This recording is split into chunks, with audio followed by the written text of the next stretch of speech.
finished up this 2018 Lexus GX 460.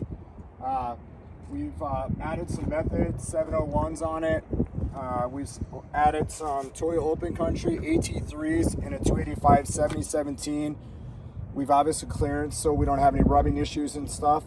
The other thing is we've added some Camburg, the capped Uni-Ball upper control arms, some Fox 2.5 non-reservoir adjustable 0 to 3 inch coilovers in the front. We did some Fox 2.0s in the rear on this.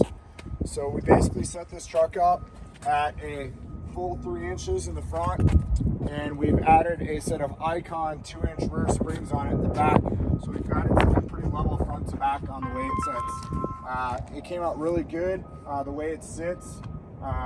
It's got plenty of room for clearancing in the fenders, so if he does take it out and gets after it, we got plenty of room for clearancing here. So we just wanted to share this vehicle with you. We wanted to thank Camburg for the upper arms.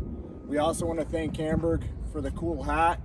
So shout out to those guys, and we appreciate you watching our video. Hope you enjoy it. Hope this kind of gives you an idea on maybe if you've got a Lexus GX and the way it would sit and how maybe you want yours to sit. So here you go. We hope you enjoy it.